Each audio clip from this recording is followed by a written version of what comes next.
성경 강론 13권 6968, 6968페이지에 보시면 20장 17절에서부터 19절까지 나와 있습니다. 제가 읽어보겠습니다. 예수께서 예루살렘으로 올라가려 하실 때에 12제자를 따로 데리시고 길에서 이르시되 보라 우리가 예루살렘으로 올라가노니 인자가 대제사장들과 서기관들에게 넘기움에 저희가 죽이기로 결안하고 이방인들에게 넘겨주어 그를 능욕하며 채찍질하며 십자가에 못 박게 하리니 제3일에 살아나리라. 자, 예수님 죽으셨다가 살아나신다는 얘기는 16장에서부터 시작을 벌써 하셨어요. 16장에도 나오고 17장에도 나오고 17장에는 여러 번 나왔고요. 다시 또 한번 왕권의 실상을 말하는 데서 또 나옵니다. 그러니까 처음에 이제 내가 왕직을 가지고 있다는 데서 죽으시고 살아나신다는 얘기를 했어요. 그리고 또 지금 여기서 왕권의 실상을 말하시면서 또 얘기를 하세요. 근데 이게 왜 중요하냐면 죽고 사신다 이거보다가 죽으시고 사신다는 얘기를 자꾸 계속 얘기하는 것은 가서 유대인들과 이방인들이 나를 죽였고 내가 무참하게 힘이 없어서 당한 것이 아니다라는 사실을 얘기를 하시는 거예요. 이 문제가 해결이 되어야 상위에 있는 제목인 왕권의 실상을 당신이 가지고 계신다라는 것을 증명할 수가 있어요. 여러분 그 대답은 사실 아직은 우리가 못 찾습니다. 어디 가서 일단은 답을 내릴 수가 있냐 하면 20장 28절을 제가 먼저 볼게요. 지금 이게 계속 연결해 가게 됩니다. 자 보겠습니다. 20장 28절에 보면 인자가 온 것은 섬김을 받으려 함이 아니라 도리어 섬기려 하고 자기 목숨을 많은 사람의 대속물로 주려 한다고 얘기를 하죠. 그죠? 이게 바로 왕권을 가진 왕이 해야 될 일인 겁니다. 그러니까 우리가 생각하는 상식은 왕권은 여러분 아까 한번 보세요. 그것하고 이게 또 연결이 돼요. 달란트 비유에서 주인에게 우리가 이렇게 더운데도 이렇게 수고를 했는데 어떻게 저 사람하고 똑같이 줍니까? 라고 했을 때 주인이 뭐라고 하냐면 너 나랑 약속한 거 내가 너 줬는데 내가 지키지 않은 게 뭐가 있느냐. 그리고 내가 내리는 판단이 선한데 그걸 네가 지금 악하다고 하는 것이냐. 아주 분명한 얘기가 나왔었죠. 그러면 선한 것과 악한 것에 대한 왕권의 주관을 본인이 하신다는 걸 지금 보여준 거고요. 그러면 이제 여기서 그럼 악한 자를 그냥 다 멸해버리고 선한 자만 딱 챙기고 이러시면 좋은데 지금 예수님께서 당신이 왕권의 실상을 어떻게 말씀하시냐면 자기 몸을 유대인들에게 내어주고 이방인이 가세해서 자기를 뭐 한다는 거죠? 죽이도록 내준다는 거예요. 죽이도록 내준다는 것이고 이게 아버지의 정한 뜻이고 아까 비유에서 본다면 이게 내가 생각하는 선한 뜻이고 그리고 또 3일 후에 어떻게 된다? 부활한다라는 얘기를 하시는 겁니다. 그러니까 천국에 대한 왕권을 실제로 행사하는 분이 당신이라는 것을 생각을 하시고 당신이 내어주시는 것이지 당신이 무참하게 무기력하게 당하는 것이 아니다라는 겁니다. 물론 이제 부활을 통해서 모든 게 다 확증이 되는 거예요. 자 그러면 이 대속주와 관련된 것을 염두에 두시고 26장부터 가서 예수님께서 실제로 이제 잡혀서 수모를 당하고 제물이 되시는 처참한 과정을 우리가 보셔야 돼요. 그걸 빼버리고 그 부분만 부각을 하게 되면 그야말로 예수님은 우리 위해서 돌아가신 분 이거밖에는 안 돼요. 네. 연결이 굉장히 중요합니다. 이 부분에서도 역시. 자 그러면 지금 세 번째인가 네 번째인가 지금 죽으시고 3일 만에 부활하신다는 얘기를 하신단 말이죠. 그러니까 이렇게 연결이 되겠죠. 왕국은 지금 이것하고 연결시키면 왕국은 세상 목숨으로 보면 세상 목숨이 죽는다 하더라도 세상 목숨이 사라진다 하더라도 그 왕국에서는 그 목숨으로 사람을 죽인다고 해서 세상 목숨이 끝난다고 해서 영원한 생명, 아까 영생 나왔죠? 영생이 사라지는 것이다, 아니다? 아니다. 그럼 그렇게 해야 진짜 뭐가 돼요? 영생의 주, 영원한 왕이 되는 거예요. 그렇게 연결을 하셔도 돼요. 그 다음 20장 20에서부터 28절에 보면 이 일이 벌어져요. 야고보와 요한의 어머니가 옵니다. 그리고 예수님에게 오니까 예수님이 그래요. 뭐 하실 말씀 있냐고. 21절에 보면 뭘 원하느냐 했어요. 그랬더니 이 어머니가 나의 두 아들이 있는데 야고보와 요한, 하나는 좌편에 하나는 우편에 앉혀 주십시오. 그 여러분들 막 호산나 찬송도 하고 얼마나 왕궁에 예루살렘에 이제 올라가면 일이 벌어져요. 그리고 지금도 많은 사람들이 따르고 있고요. 아마 이게 누구하고 비슷해졌냐 하면은요, 재물이 많아서 근심하고 간 그 부자하고 비슷한 마음이에요. 그죠? 세상에서 말하는 어떤 그런 걸 하고 싶은 거죠. 자, 21절 예수님이 그냥 혼을 내는 게 아니고 또 길게 설명까지 하세요. 자, 이건 이제 예수님께서 왕권을 집행하시는 과정이에요. 예수께서 대답하여 가라사대 당신이 지금 구하는 걸 당신이 지금 모른다. 그게 뭔 말인지. 나랑 이런 왕권을 가지려면 아까 죽고 사신다고 했잖아요. 그럼 나처럼 죽을 수 있고 나처럼 살 수 있느냐? 예? 여러분들 같으면 어떻게 대답하셨겠어요? 아이고 제가 어리석었습니다. 잘못했습니다. 그런데 죄송합니다. 이 두 놈도 정신이 그때 헷가닥했는지 거기 보면 뭐라고 나와요? 너희 구하는 것을 너희가 알지 못하는도다. 나의 마시려는 잔을 너희가 마실 수 있느냐 물었어요. 저희가 말하되 뭐 하다 그래요? 할 수 있다. 까짓 거 매점 맞고 나면 왕국이 오는데 뭔 드렸겠어요. 그러니까 예수님 여기서 또 그러세요. 23절. 가라사대 너희가 과연 내 잔을 마시려니와 내 좌우편에 앉는 것은 내가 줄 일이 아니다. 그럼 조금 전에 뭐가 나왔냐면 베드로가 물었을 때 예수님께서 나중에 내 좌우편에서 너네들이 뭐 한다? 심판한다 그랬죠. 그러니까 뭔가 이게 천국에 가면 어떤 자리에 예수님 좌우편에서 뭐가 된다? 통치하는 뭔가가 있는 거라는 게 있었던 거예요. 그러니까 이걸 세상 기준으로 보고 어머니가 와서 올라가시면 이 두 아들 좀 잘 봐주세요라고 이렇게 한 거죠. 그게 지금 이 설명인 거예요. 핵심은 그거죠. 왕국에 대한 권한을 나는 아버지 뜻대로 정한 대로 하는 것이지 세상 사람들이 말하는 대로 그렇게 왕국이 돌아가는 것이 아니다. 자, 23절에요. 좌우편에 앉는 것은 나의 줄 것이 아니니라. 내 아버지께서 누구를 위하여 예비하셨든지 그들이 얻을 것이다. 아버지께서 정해놓은 대로 한다. 나한테 부탁할 일이 아니다. 그건. 자, 25절에 그러면서 그럽니다. 24절에 여러분 다른 열 제자들이 듣고 화를 낼까요? 아니면은 동조를 할까요? 24절을 볼까요? 그냥 열 제자가 듣고 두 형제에 대하여 분이 여기거들. 저것들이 참 여러분 이런 자들이 여러분 창세전 영원한 천국의 비밀을 성령께서 오셔서 깨닫게 하시는 거예요. 그러니까 그리스도께서 진짜 빨리 가고 싶으신 거죠. 빨리 가셔서 그 뽑아놓은 제자들이 저 천국의 비밀을 유대로부터 시작해서 이제 전하게 되는 거니까요.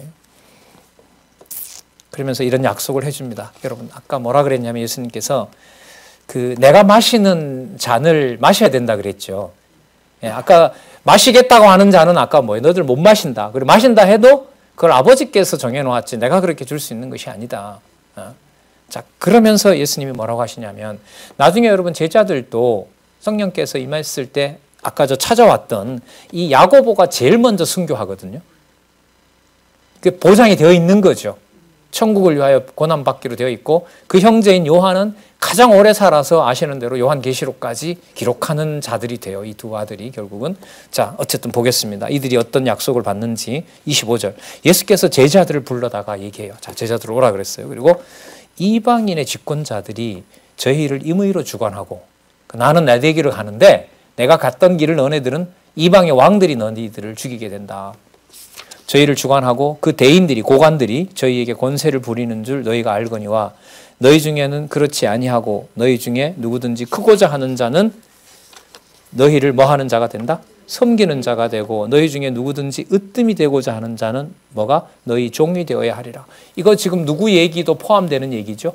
예수님 당신도 포함하는 얘기죠. 왜? 아까 뭐라고 얘기했어요? 가서 올라가서 뭐 하게 된다? 능력을 받고 죽게 되고 다시 살아나야 된다고 했잖아요. 그럼 당신이 천국의 그 통치자고 당신이 그런 권리 행사를 하시고 이제 가고 나면 성령께서 오신단 말이죠. 그럼 성령께서 오셔서 예수님께서 가신 그 길을 누구도 제자들도 사도들도 믿음을 전하는 복음을 전하는 자들도 그 길을 가게 된다는 약속을 여기 하고 계시는 거죠. 27절에 보면 읽었고요. 28절 인자가 온 것은 섬김을 받으려 함이 아니요 도리어 섬기려 하고 자기 목숨을 많은 사람의 무엇으로? 대속물로 주려 함이니라. 대속물로 주려 함이니라.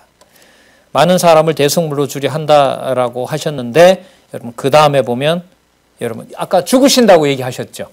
죽으시고 살아나신다고 얘기했고 제자들에게도 영생을 받을 이 제자들이 앞으로 어떻게 된다? 낮은 자가 된다라는 것도 약속을 해주셨죠. 자, 그 다음에 여러분들 무슨 사건이 나오냐면 그 소경을 보게 하는 내용이 나오는데 소경의 입에서 나오는 말에 주의하시기 바랍니다. 예수님께서 여리고를 이제 떠났어요. 소경 둘이 옆에 있다가 뭐라고 이제 소리를 지르냐 하면 30절 끝에 한번 보세요. 가로되 주여 우리를 불쌍히 여기소서. 누구 자손이라 그러죠? 다윗의 자손이여라고 부릅니다. 다윗은 왕이죠. 그럼 왕권하고 관계가 되는 거죠. 그런데 더 중요한 것은 뭐 그런 형식적인 어떤 다윗 왕, 예수님 왕 이게 아니라요. 이제까지 흘러가는 지금까지 본 본문 내용들을 보셔야 돼요. 여러분 아까 먼저 된 자가 나중되고 나중된 자가 먼저 된다고 얘기를 했었죠. 그 다음에 예수님께서 뭐라고 하셨냐면 본인이 죽고 3일 만에 살아난다고 하셨죠.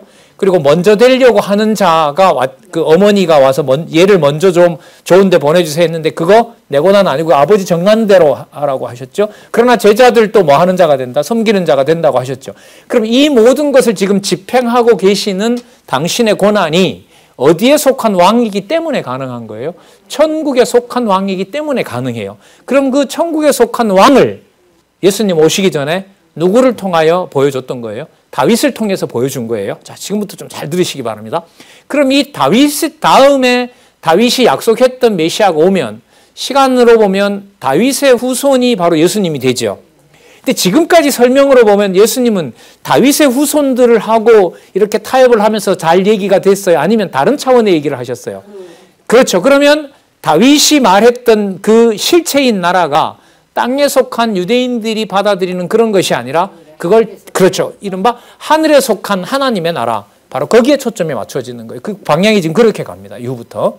그래서 소경의 일부를 통해서 뭐가 나오는 거죠? 다윗의 자손이여라고 부르는 것은 진짜 다윗이 기다렸던 단지 다윗이 예언했던 이거보다 다윗도 정말로 오시기를 기다렸던 여러분 그 시편에 보면 아주 재밌는 내용들이 나오는데 그 중에 하나가 뭐냐면 다윗이 자기 고백을 하게 되는데요. 하나님께서 어떻게 하냐면 진짜 왕은 여호와이십니다.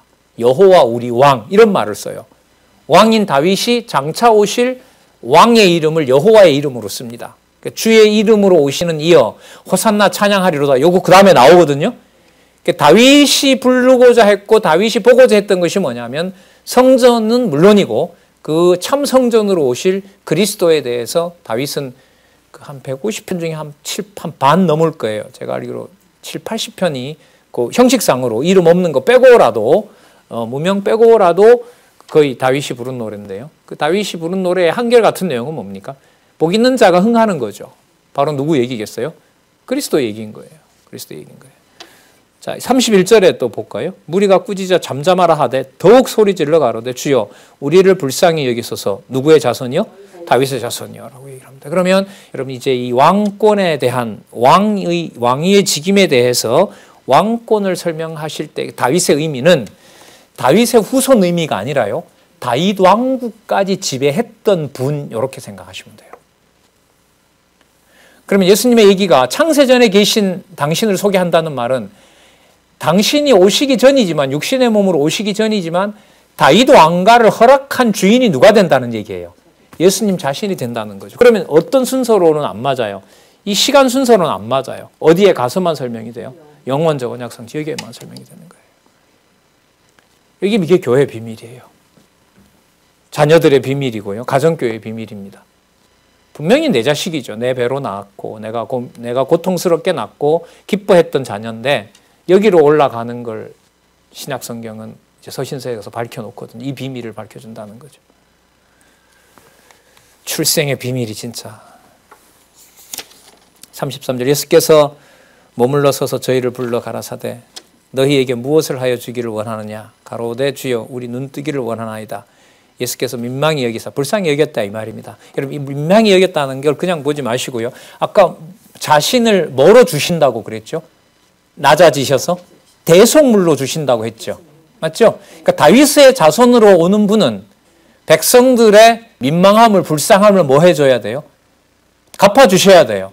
그러니까 대속물로 주신다고 하니까 그 소경된 자의 가장 딱한 것이 뭐예요? 눈으로 보는 거 아니겠어요? 그럼 거기에 대해서 응대를 해주셔야 되는 겁니다. 뭐라면 다윗의 자손, 다윗이 기다렸던 왕이라면 이렇게 되는 거죠.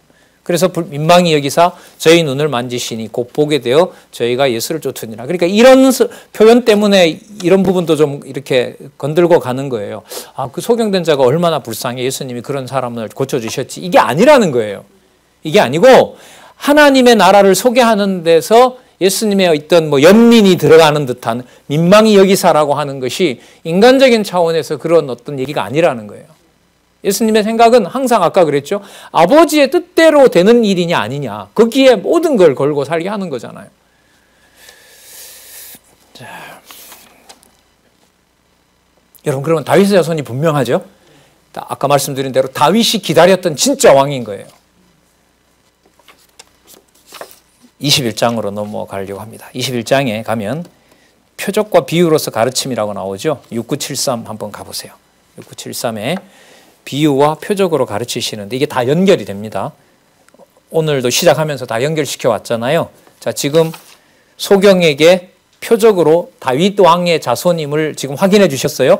그러나 다윗보다 높으신 분인 거예요, 이분은. 자, 그러면 21장에서 표적을 보여주는 것은 다윗 왕보다 높아야겠죠. 이게 본문과 제목을 연결시키는 거예요. 아까 본문에는 다윗 왕의 그 다윗의 자손이라고 했고 이제까지 읽어본 바로는 다윗보다 높으신 분이에요, 이분이. 자, 그렇다면 21장에 나타난 무슨 표적이 나온지는 몰라요. 아직 본문으로 안 들어갔으니까. 그러나 표적을 통해서 또 뭘로 얘기하세요? 비유로 얘기하실 거거든요. 그럼 조금 전에 얘기가 다윗의 자손으로 소개를 했기 때문에 비유와 표적에서도 뭐가 나오는지는 몰라도 뭐하고 연관이 돼야 돼요. 그렇죠. 아까 다윗의 자손이라는 사건하고 반드시 연결이 돼야 된다는 거예요. 그걸 제목하고 본문하고 연결시키고 그 다음에 이제 본문으로 가서 연결을 또 한번 지어볼게요. 자, 물론 이제 21장에 해당하는 표적과 비유에서는 또 세 단락 나오죠. 자, 6974에 한번 가보세요. 세 번째 단락에 꽤 많은 내용들이 들어가 있습니다. 이게 얼마나 여러분 21장 한 장을 이해하는데 단단한 베이스가 필요한가 한번 보세요. 6974의 세 번째 단락에 스가랴 나오죠. 세 번째 줄에. 맞죠? 스가랴 선지자 거의 끝부분에 있죠. 학개, 스가랴, 말라기. 자, 그 다음에 이사야 나오죠. 예레미야 나오죠. 시편 나오죠.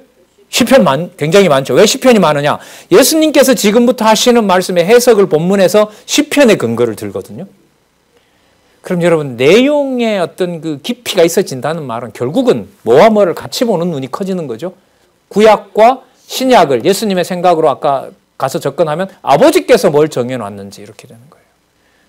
그럼 그 일이 좀 있으면 이제 낙이 타고 들어오시는데 그 일이 살아계신 하나님께서 작정하신 대로 이루신다라는 것으로 올려놓는 거예요. 여러분 이게 바로 가정교회고 현재 교회의 비밀인 거죠. 그러니까 함부로 말을 못한다는 거예요. 내 기준으로 내 뜻이 이루어지고 안 이루어지고를 가지고 가정교회를 비롯해서 하나님의 교회를 말할 수가 없는 거예요. 그런 면에서 이제 뭐라 그래야 될까요? 그냥 스스로 뭐 경계한다기보다가 그 틀이 깨어질까 봐 어떻게 받은 건데 이걸 어떻게 우리에게 주신 건데 싶어서 조심해 또 조심을 하는 거죠. 물론 하나님께서 보호해 주셔야겠죠.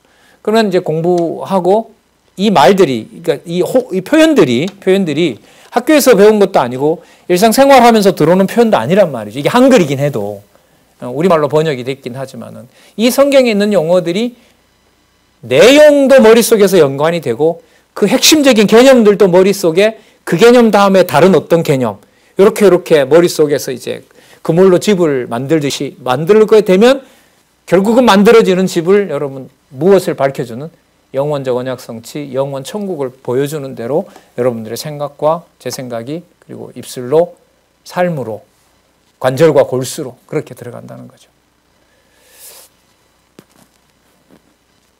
자, 아까 다윗의 자손이라고 했잖아요. 이제 여러분 아시는 대로 네, 나귀 새끼 타고 오세요. 나귀와 나귀 새끼를 같이 타고 오세요. 자, 21장 배경을 하나만 더 말씀을 드리면요. 여러분, 21장의 사건이 시작하는 거 보면 전부 성에 들어가시니 성전에서 전부 다 이렇게 시작합니다. 그러면 성과 성전을 누가 주장한다는 거예요? 그렇죠. 왕이니까. 그래서 21장의 특징이 중요해요. 그리고 22장 지나서 23장 가잖아요. 그 성과 성전의 주인이 당신이기 때문에 왕국의 설명을 다 하신 다음에 23장, 24장에 가서는 뭘 하시냐면 가짜 지도자들에 대해서 진노를 하세요. 그래서 이 뱀들과 독사의 새끼들아, 그게 거기 나와요. 그리고 또 뭐가 나오냐면 뱀들과 독사의 새끼를 하면서 말 시작할 때마다 예수님이 뭐라 그러냐면 화 있을진저. 그 말은 지금부터 내가 뭘 내리겠다?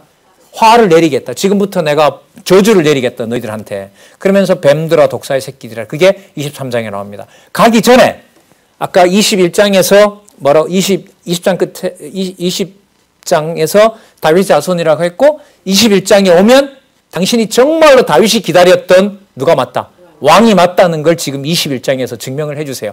어디에서요? 그것도 성전과 왕국 안에서. 예루살렘 성전 안에서. 그러면 예루살렘 성전 안에 가서 막 비둘기 파는 자 내쫓고 채찍으로 막 뒤집어엎고 하잖아요. 그러면서 이 집은 만민이 기도하는 집이라고 얘기하세요. 그러면 정확하게 연결이 되죠. 그러니까 소경이 다윗의 자손이 불렀던 것하고 성전에 오셔서 성전 청소하고 거기서 왕국 비밀을 가르쳐 주시고 성전 안에 소경이라든지 전언자들이 들어와 있어요. 왜? 거기 들어오면 뭔가 좀 고침을 받을까 싶어서. 근데 제사장들은 고쳐요, 못 고쳐요? 못 고치죠. 그러니까 성전에 가셔서 이 자들을 고치는 거예요. 그러면 성전과 나라의 실제적인 주인이 누구다라는 걸, 당신이라는 것을 확증하세요. 그리고 23장에 넘어가서 저주를 퍼붓기 시작합니다. 그러면 우리가 말하는 대로 모형적 언약을 끝내시는 거예요, 여기서. 그러면서 24장에 가면 뭘 얘기하시느냐? 장차 올 나라를 얘기합니다. 아니, 25장부터 가시면. 이 구조가요, 진짜 치밀해요. 맞아요. 완전 진짜 치밀해요. 그래서 전 자꾸 보고 싶어요. 다 기억은 안 나니까. 이렇게 알려드리기 전에 며칠 본단 말이에요. 그럼 오늘 덮으면 기억이 안 나니까 뭐 섭섭하고 불안하고 막 그러죠. 그 다음에 뭐가 있었지? 이렇게. 다 뭐 저처럼은 아니겠지만요. 다 또 여건 따라 상황 따라 주시겠죠. 자, 시작하겠습니다. 21장 1절에 저희가 어디에 가까이 와서 좀 찾아드릴까요? 21장 10절 한번 보세요. 21장 10절 좀 따라와 보세요. 예수께서 어디에 들어가시니? 예루살렘에 들어가시니 온 성이 소동하여 나오죠. 자, 21장 12절 한번 보세요. 제가 21장 지금 배경 설명을 하는 거예요. 21장 12절에 예수께서 어디에 들어가시니? 성전에 들어가시니. 자, 또 한번 넘겨보세요. 21장 18절 보세요. 이른 아침에 어디로 들어오실세?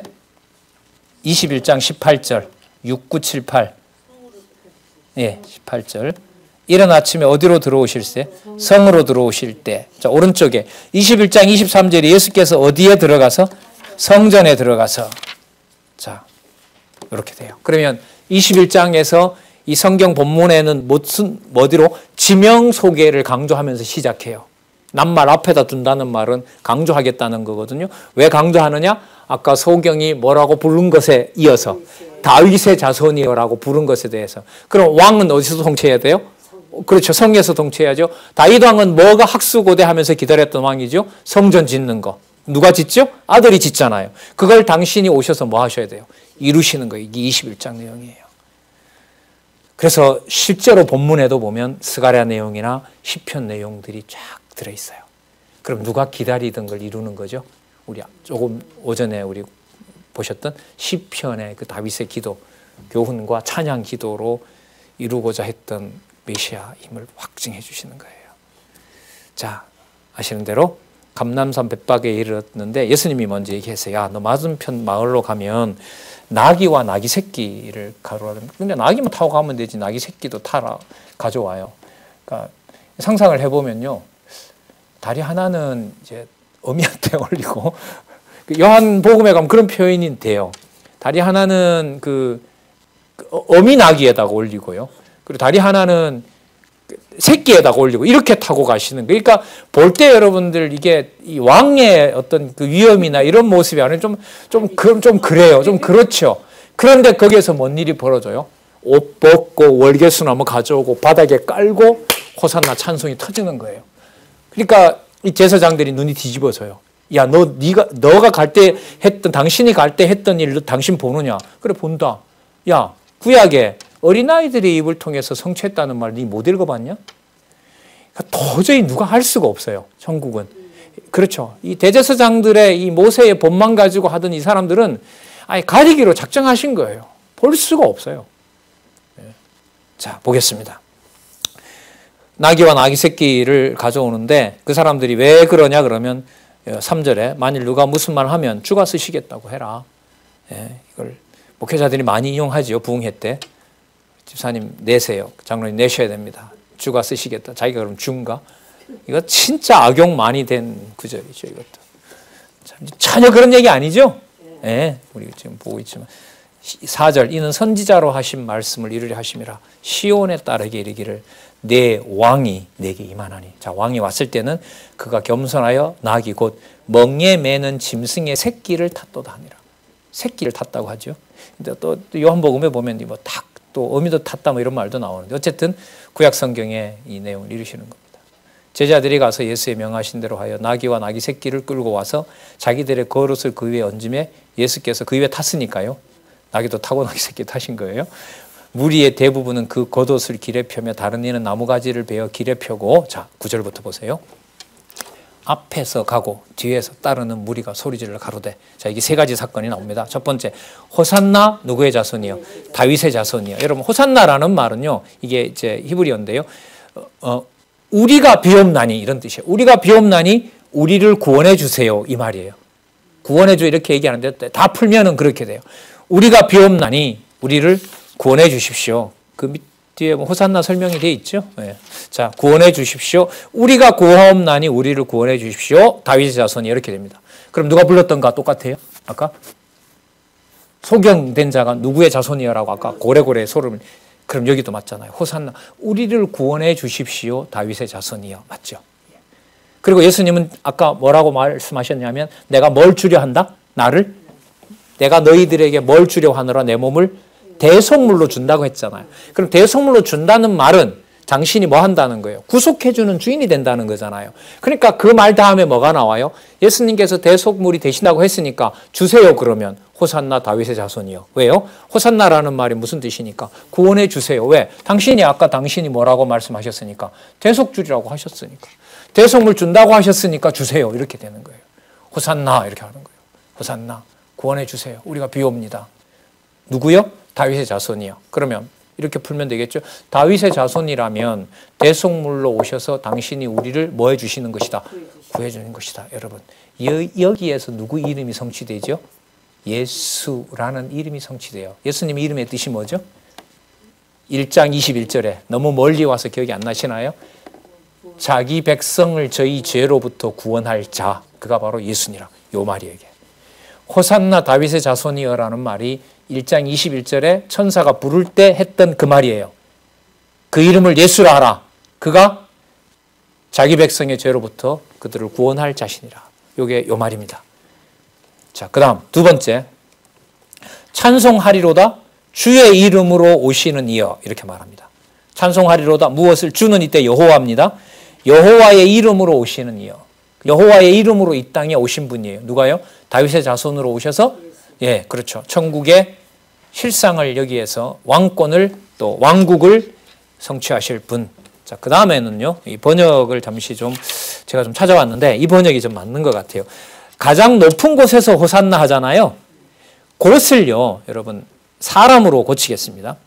가장 높은 이에게 호산나 하더라. 그럼 제가 풀어볼게요. 가장 높은 이는 여러분 누구죠? 하나님이잖아요. 그 앞에 이름이 나왔죠. 찬송하리로다 누구의 이름으로 오시는 이요? 주의 이름으로 오신다고 했는데 주가 누구라는 거예요? 여호와 하나님이시잖아요. 그러면 이렇게 연결이 돼요. 찬송하자. 왜? 누구에게? 주의 이름으로, 여호와의 이름으로 오시는 이니까. 그럼 이분이 누구의 이름으로 오신 거예요? 여호와의 이름으로 오신 분인 거죠. 메시아가 분명하죠. 그리고 여호와는 어디 계세요? 하늘에 계시잖아요. 그러면 가장 높으신 곳에 계신 가장 높은 이, 그가 바로 누구예요? 여호와죠. 그래서 여러분 이렇게 돼요. 그 여호와여 가장 높은 이에게 뭐 한다? 호산나 하는 거예요. 그러니까 눈앞에는 누가 와 계시고 여호와의 이름으로 예수님이 와 계시고 예수님을 보면서는 예수님에게 인간에게 빠지는 것이 아니라 가장 높으신 이인 누구를 부르고 하나님을 보면서 뭐라고 부르고 구원해 주세요 부르는 거죠. 그럼 눈에 보이는 예수님을 부르는데 어디 계신 분을 봐요? 그렇죠. 이게 바로 왕국이에요. 이게 천국인 거예요. 이걸 예수님이 지금 여기서 성취하시는 거예요. 그럼 이걸 그냥 우연히 그렇게 하신 것이냐? 아니죠. 아까 뭐라 그랬죠? 스가랴 9장 9절에 이미 약속되어 있다 그랬죠. 그럼 성이 난리가 났겠죠. 10절 예수께서 예루살렘에 들어가시니 오실 때 오신 거예요. 온 성이 소동하여 가로되 도대체 누구냐 이 사람이. 자 11절 무리가 가로되 갈릴리 나사렛에서 나온 선지자 예수라 하니라. 여러분 갈릴리 나사렛은 좋은 이름이 아닙니다. 그러니까 지금 이 강론집에는 선지자가 나올 수 없는 천한 갈릴리 사람이라는 말로 비아냥거리는 말이다 이렇게 얘기를 하시거든요. 이게 맞아요. 야, 저 뭐냐 저 사람. 야, 저 나사렛에서 온 선지자라 그러더라. 그러면 그 권위를 인정해 주는 거예요? 안 해주는 거죠. 아니. 자, 이게 여러분 왜 중요하냐면 나중에 이제 이 대제사장들과 장로들도 여기에 빠져버리거든요. 도대체 너 무슨 권세로 그러느냐 했을 때 예수님의 대답이 어린 나이들의 마치 여러분 죄송합니다. 골목대장 같잖아요. 뭐 장군들이 나와서 대접한다든지 왕이 오면 대신들이 쫙 서서 막 공손하게 허리를 굽히고 이렇게 맞이해야 되는데 어중에 떠중 대중들이 그 애들이 와서 막 풀 갖다 놓고 그걸 나귀 새끼 위에 다리를 얹고 쭉 타고 오는데 그걸 막 좋다고 해요. 여러분 그걸 어느 상식적인 생각을 하는 사람들이 왕으로 생각하겠어요? 못하죠. 그런데 예수님이 거기 입에서 나오는 말씀이 뭐였어요? 시편에 못 읽었느냐? 어린아이들의 입을 통해서 여호와께서 약속을 성취한다고 나와 있다. 이 엄청난 반전이 여기서 여러분 일어나는 거예요. 뒤에 계속될 거예요. 온 성이 소동하여 누구냐? 그러니까 유대인의 기준으로 보면 누가 절대로 나올 수 없는 곳. 왕이 절대로 나올 수 없는 갈릴리 나사렛에서 나온 자칭 선지자라 하더라. 자, 어떻게 이루어 가시는가 볼까요? 자, 아까 강조했죠? 2장 21장 12절에 예수께서 어디에 들어가세요? 왕국 관리자니까 어디를 가셔야 돼요? 성전으로 가야죠. 그 다윗이 뭐가 세워지기를 성전 세워지기를 얼마나 기다렸어요. 여러분 역대기 보시면 어느 정도까지 준비해 놓죠? 나사로 보면 볼트 너트가 있어요. 근데 가까이 갖다 놓고 돌리면 이제 작업이 시작이 되거든요. 근데 끼우지 못해요, 자기가. 왜요? 나사를 조이는 나무못이라고 했죠. 하나도 공사 소리가 안 나도록 다 나무로 했다고 했으니까.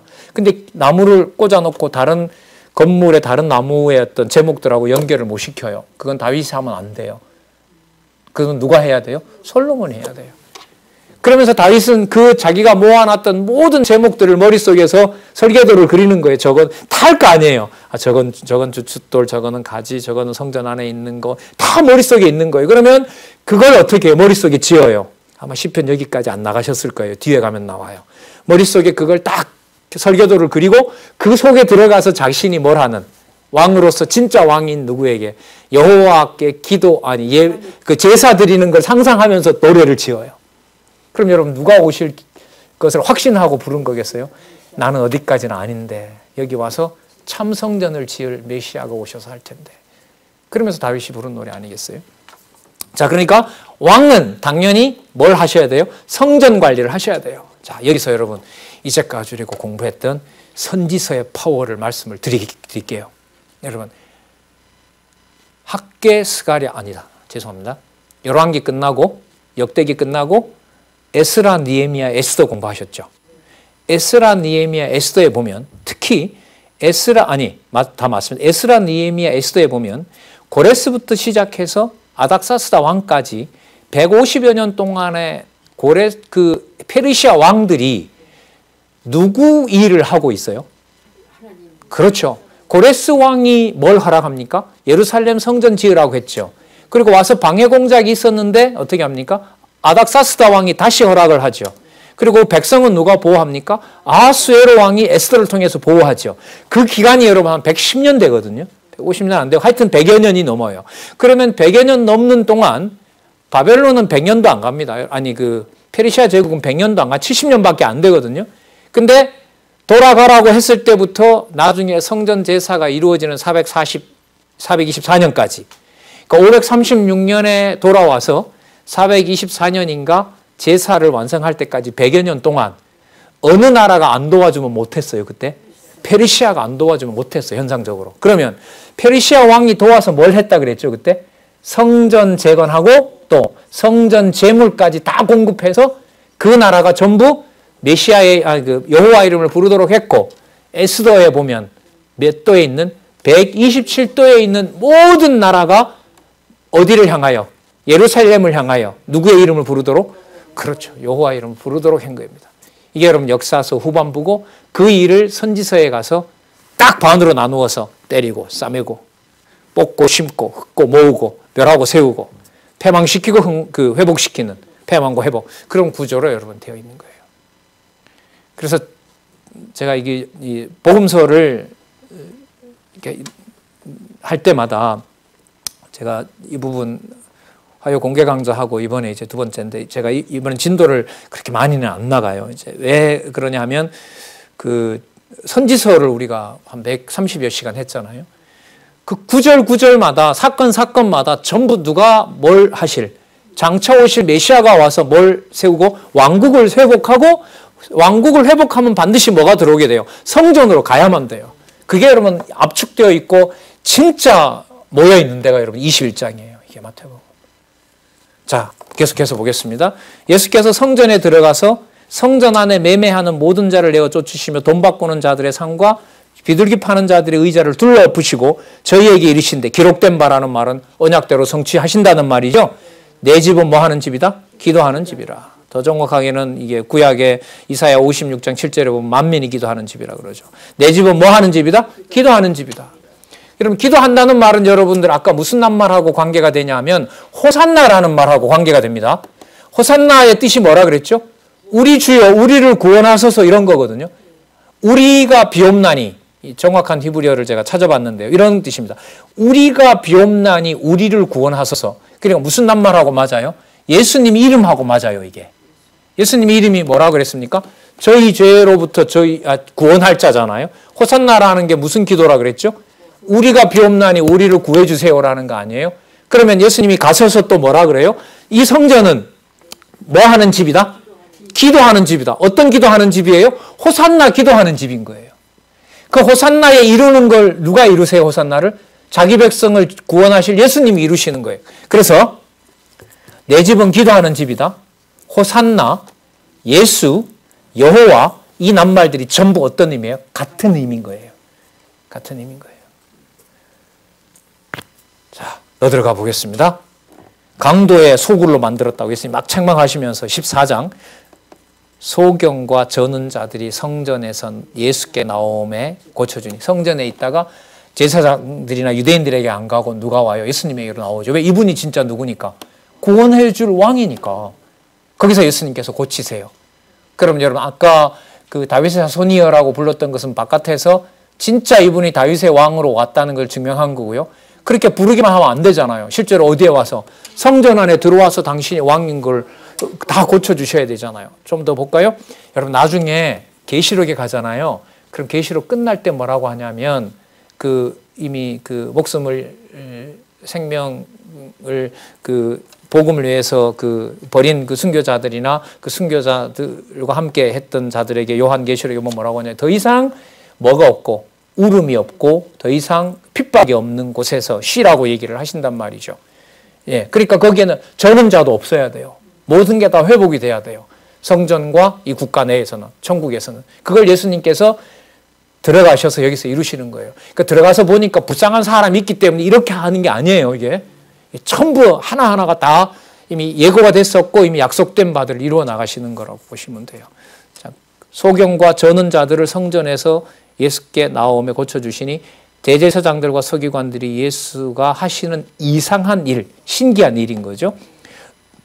또 성전에서 소리를 질러 뭐라고 하니까? 호산나, 오 구원하소서 다윗의 자손이 하니까 그럼 그 사람들이 봤을 때는 유대인들이 봤을 때는 예수님이 누구라는 거예요? 다윗의 자손으로 왔으니까 누구라는 거? 왕이라는 거예요. 근데 자기네들이 그걸 이해를 할 수가 있어요, 없어요? 더 용납이 안 되는 거죠. 다윗 자손이 하는 아이들을 보고 분해요. 진짜 열이 많이 받은 거죠. 애들이 그냥 장난한다 이래 안 보고 애들이 워낙 환호를 하니까 애들을 보고 분해해요. 16절 예수께서 말하되 약을 끝까지 올려놓고 예수님이 이렇게 하세요. 말씀을. 저희 하는 말을 듣느냐? 예수께서 가라사대 그 사람들이 물었어요. 그래 나 듣는다. 어린 아기와 젖먹이들의 입에서 나오는 찬미를 온전케 하셨다. 시편 찾아놓으셨죠? 8편 2절. 우리 상상해보면 애기들 골목대장 같잖아요. 애들이 예수님 따라가면서 막 좋다고 해요. 그러니까 대제사장들이 야, 너 저거 보냐? 너 얼마나 여기 나오지 않아? 좀 무섭냐? 너 도대체 뭐냐? 너 뭐 하는 사람이냐? 너? 예수님이 엄하게 시편 약속이 이루어진 걸 얘기하세요. 어린 아기와 젖먹이들의 입에서 나오는 찬미를 온전케 한다가 성취하다라는 뜻이에요. 성취하려고 함이라. 자, 그러면 당신이 누구이심을 왕권을 가진 것을 실제로 이렇게 이루어 주시는 겁니다. 함을 읽어본 일이 없느냐 하시고 17절에 보세요. 그들을 떠나 어디로 가세요? 성박 베다니로 가서 거기서 유하시니라. 이제 6월절까지 기다리셔야 되거든요. 이제 자, 성 바깥을 오고 가시면서 이제 그 성과 성전을 관리하시게 돼요. 자, 그러니까 6월달까지 오고 가셔야 되니까 밖에 가셔서 유하시고 주로 어디에 가시냐면 그것도 약속되었다고 나왔죠. 겟세마네 동산에 가셔야 돼요. 준비되어 있는 뭐예요? 이 고난의 잔을 두고 밤새도록 울어야 돼요. 왜 울어야 되죠? 시편의 150편에 예수님께서 간구하도록 나와 있잖아요. 다윗이 했던 게 예수님 안 했으면 그건 성취 아니잖아요. 겟세마네 동산에 가셔서 마지막 해겠죠. 마지막 해에 당신이 죽기 전에는 시편, 욥시편, 잠언전도, 아가서에 있었던 모든 기도 내용을 당신이 어떻게 보면 체크하셔야 돼요. 다 확인해야 되고요. 그러니까 여러분 한두 편이 아니라 욥의 그 기도를 다 드려야 되고 그 다음에 시편 150편을 다 해야 된다는 말은 그야말로 속이 뭘까요? 터지는 거죠. 인간적으로. 그런데 욥처럼 뭐 하지 않아요? 어찌하여라고 달려들어요? 안 달려들어요? 안 달려들어요. 그래서 이분이 누가 맞아요? 호산나 다윗의 자손 예수가 맞아요. 이렇게 들어가는 거예요. 그래서 이렇게 연결시키면요. 인간 예수다 이렇게 안 갈 거예요. 저 못 간다고 봐요. 다른 대안을 내놔라 그러면. 임의로 성경을 빼지 말고 그 구조로 전체로 제시를 해봐라. 참 여러분 G7 정상회담을 한국 대통령이 요청을 해서 세계 대통령들이 모여서 영상회담으로 한국 대통령의 그 발언을 유의 깊게 본다는 거 기껏 뭐 통일이나 해줬으면 좋은 대통령 정도였는데 이런 일이 우리 역사에 엊그제 일어났죠. 그 밤에 3월 26일인가 밤에 진짜 전율이 오더라고요. 그 마크롱 그 프랑스 대통령한테 그랬거든요.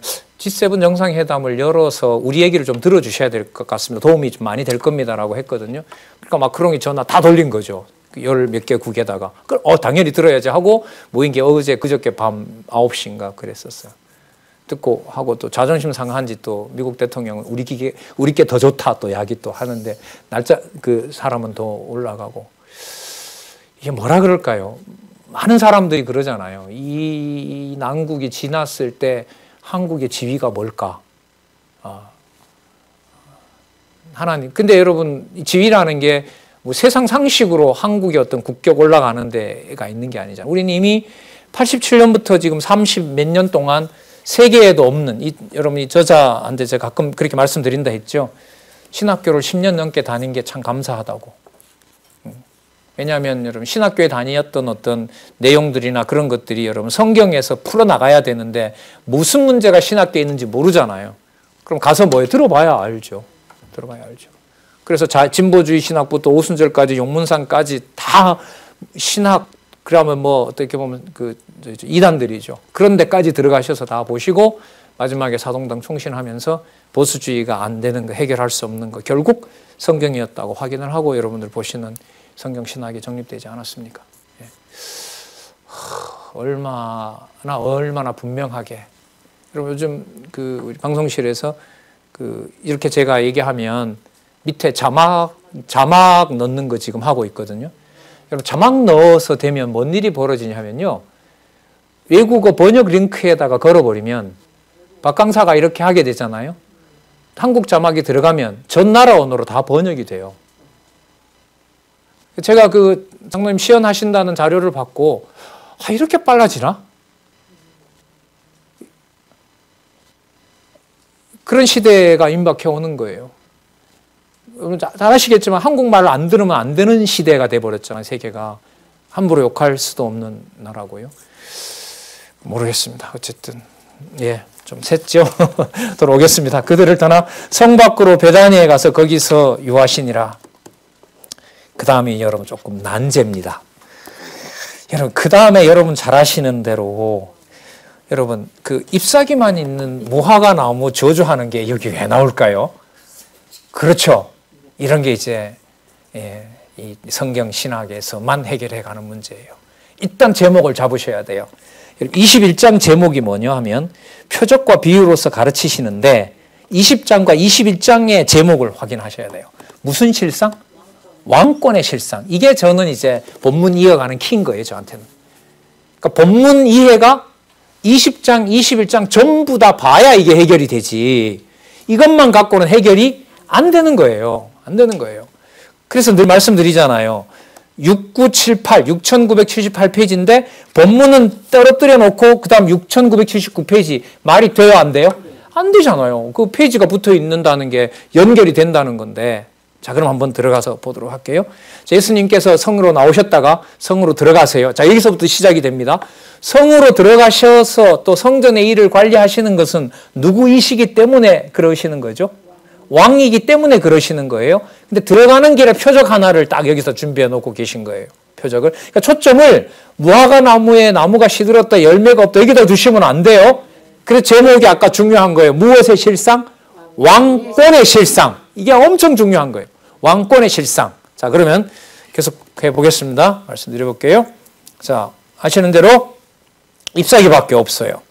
그리고 19절의 끝에 보면 이르시되, 무화과 나무에게 이르시되 이제부터 영원토록 내게 뭐가 없다? 열매를 맺지 못하리라 하시니 무화과 나무가 곧 마른지라. 말로 죽어버렸어요. 여러분 교회 학교에서 동화를 하면은요, 애들은 그렇게 생각할 거예요. 예수님이 아마 화가 많이 나서 아침에 배가 고파 죽겠는데 들어가다가 무화과를 따라갔는데 무화과가 없으니까 화가 나가지고 어떻게 했어요? 무화과 너 이제부터 열매 맺지 마 그러고 확 말라 죽게 한 거예요. 그게 공감하세요 혹시? 인간 얘기 나오는 거 보니까 우리 권사님 공감하시는가 보다. 여러분 이게 상식이에요. 일반적으로 우리가 생각하는. 근데 그런 방향으로 가면 이게 해석이 될까요? 안 될까요? 안 되죠. 예수님 얼마나 쫀쫀해요. 무화과 나무 없다고 그 자연을 그렇게 말라버리게 할 수 있어요. 이건 말도 안 되죠. 그러니까 오히려 여기는요, 뭐가 나와줬어야 되냐면 무화과 나무가 없는데 말씀을 한마디 하시니까 뭐가 풍성하게 열렸더라? 그렇죠. 이렇게 나와줘야 돼요. 이게 제대로 가려면, 상식적으로 가려면 이게 나와야 되는데 아닌 거예요, 이게. 여러분 제가 이렇게 좀 문제의식을 가지고 말한다는 말은 박 강사가 이걸 제대로 이해를 했다 못했다? 아니요. 오랫동안 못하고 있었다는 거예요. 저 진짜 좀 고민했어, 이거. 이건 분명히 화가 나서 그런 거지. 이건 아니에요, 이거는. 자, 왜냐하면 제자들도 이상하게 여겼으니까. 20절 보세요. 제자들이 보고 이상히 여겨 가로되 무화과 나무가 왜 말랐습니까? 자, 지금부터 잘 보세요. 예수님이 내가 화가 나서 말려버렸다 이렇게 안 나옵니다. 그것도 아니에요. 그럼 예수님의 목적은 달리 있는 거예요. 지금 어디에 오셨어요? 성에 오셨죠. 또 성전 가까이 오셨죠. 무슨 일을 수행하셔야 돼요? 왕권을 실행하셔야 돼요. 지금 여기에 맞추셔야 되는 겁니다. 그리고 오늘 우리가 확인한 대로 그 고자 지나서 그 다음에 고자 다음에 어린아이들 문제 누구 기준으로 다 돌려놓았죠? 아버지 기준, 예수님 기준의 천국으로 다 돌려놓았죠? 그리고 실제로 어디에 오셨어요? 성전에 오셨죠? 매매하는 자들 다 하고 만민의 기도하는 집, 내 집은 기도하는 집이라고 했죠? 기도하는 집을 이루셨죠? 왜요? 호산나라는 말이 터졌으니까. 우리를 구원하세요라고 했죠. 말씀하신 대로 내가 그의 이름을 예수라고 하라라는 것도 성취가 됐죠. 그러면 무화과나무 사건도 무슨 맥락에서 봐야 돼요? 그 왕권의 실상에서 보셔야 돼요. 그럼 한번 가보자고요. 어떻게 되는지. 예수께서 대답하여 가라사대 내가 진실로 진실로 너희에게 이르노니 만일 너희가 믿음이 있고 의심치 아니하면 무화과나무로 가지 않죠. 누구에게로 와요? 제자들의 믿음으로 오죠. 자, 이 번역을 이 저자가 따로 해놓으셨어요. 믿음이 있어 의심하지 아니하게 되었으면 과거형보다는 그냥 평서문으로 해도 돼요. 믿음이 있어 의심하지 아니하게 되면, 아니하게를 강조한 것은 믿음을 제자들이 갖는 것이 아니라 믿음을 뭐 하는 거니까 받는 거고, 또 왕권을 가진 입장에서는 뭘 주시는 거니까 믿음을 주시는 거고, 제자들은 믿음을 뭐 하는 거고 받는 거고. 그래서 믿음이 만약 있게 되면 이렇게 말합니다. 그러면 믿음이 있게 되면이라는 말은 무화과 나무를 시들게 한 것에 대해서 예수님께서는 자기 마음대로 화가 나서 그런 것이 아니라 누가 믿음을 주관하시는 분이다? 그렇죠. 아버지께서 하신 일인 거예요, 이게. 홧김에 무화과 나무를 저주해버린 게 아니고요. 왕국을 통치하고 왕권의 실상을 보이시는 예수님이 누구 아들임을, 하나님 아들임을 전제로 하고 들어가야 돼요. 왜 그러냐? 그게 그 다음에 답이 나와요. 믿음이 있고 의심하지 아니하면 이 무화과 나무에게 된 이런 일을 할 뿐 아니라 이 산더러 들려 바다에 던지우라 하여도 될 것이요. 누가 믿음을 준다면? 그렇죠. 아버지가 믿음을 준다면. 그럼 자, 그럼 정리가 되죠. 그러면 예수님께서 무화과 나무를 저주하라고 한 것은 자기가 자기 기분대로 우연히 그런 것이 아니라 누가 허락하신, 아버지께서 허락하신 믿음대로 하신 거구나. 따라서 어느 나라 관리자가 맞구나. 천국 관리자가 맞구나. 여기까지 가야 돼요. 천국 관리자가 맞구나. 천국 관리자가 맞다는 말은 이 사건만 보면 되겠어요? 아니면 앞부분부터 연결해 와야 되겠어요? 그렇죠. 연결해 와야 되는 거죠. 그럼 뒷부분도 얘기가 되겠죠. 그래서 잎사귀만 있는 무화과 나무를 말린 사건하고 그 다음에 뭔지는 모르겠어요. 무슨 사건 나오든지 간에 지금 이 사건하고 연관이 돼야겠죠. 어떤 제목으로? 왕권의 실상으로. 그렇게 공부하시는 거예요. 그래서 여러분 저는 떨려요. 뭐가 떨리냐면 본문의 연결성을 잡고 그 예를 들면 20장, 21장을 모아놓은 제목이 한 대여섯 글자란 말이에요. 그 길지가 않아요. 본문 전체로 보면 3분의 1 가량의 글자가 있으니까 한 줄에 보통 한 25 정도 글이 들어가거든요, 책에서. 근데 3분의 1이면 6자, 7자가 있는 거예요. 그럼 얼마나 떨리겠어요. 6자, 7자가 20장, 21장 전체를 모아놓는 제목이 맞느냐 아니냐가. 그건 저는 여기에 이제 시간을 많이 보내는 거예요. 대적들이 올 수도 있잖아요. 뭐 대적을 막아내려고 하는 것이 아니라 의미 분석 성경 개론 여호와 계시로 가는 길목이잖아요. 여기에 시간이 많이 가는 거예요. 자, 그럼 볼게요. 22절에 너희가 기도할 때에 무엇이든지 뭐하고 믿고 구하는 것은 다 받으리라. 여러분 믿는다는 게 내가 마음만 먹으면 돼요? 줘야 돼요? 그렇죠. 그럼 그걸 누가 준다? 하나님. 내가 준다. 그걸 설명하려고 그걸 아버지께서 나한테 주셨다. 그래서 내가 받아야 될, 여러분, 그러니까, 호산나 다윗의, 호산나라는 찬양은 누가 들어야 되냐면요. 이건 원래 여호와가 들으셔야 되는 거예요. 그런데 다윗의 자손으로 누가 그 찬양을 받아요? 예수님이 받으시잖아요. 그러니까 하나님이 받아야 될 찬양을 누가 받으시는 거예요? 예수님이 받으시니까 무화과 나무를 말린 것이 자기 뜻대로 한 것이 아니라 하나님께서 당신이 누구임을, 호산나 다윗의 자손으로 오신 누구이다? 메시아임을 증명을 하고, 그리고 그 믿음을 누구에게도 줄 것이다? 제자들에게도 줄 것이다. 그게 22절이에요. 너희가 기도할 때에 무엇이든지 뭐하고 믿고 구하는 것은 다 받으리라. 이게 약속인 거예요. 약속인 거예요. 그럼 제자들에게 앞으로 뭘 주신다는 걸까요? 믿음을 주신다는 거죠.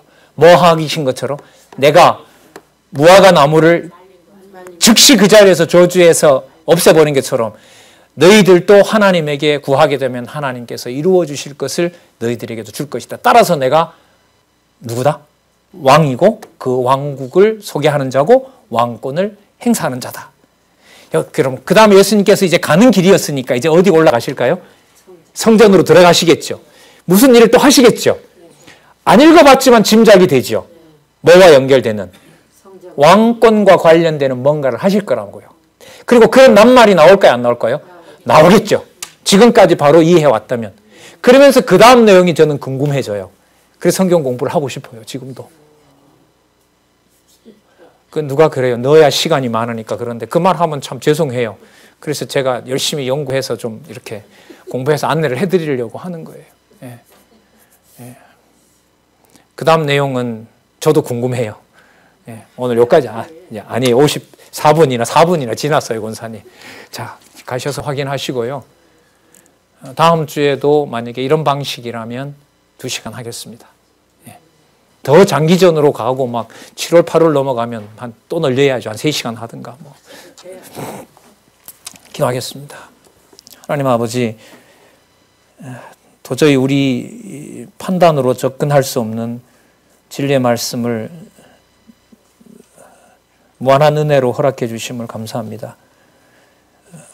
성경을 하나님 말씀에서 배제한 지가 수백 년 흘러가고 있는데 어찌하여 우리에게 이렇게 가까이 진리의 말씀을 두게 하시는지 하나님 무한히 감사드립니다. 하나님 많은 것을 생각하는 하나님 시대의 일을 하나님께서 안겨주셨습니다.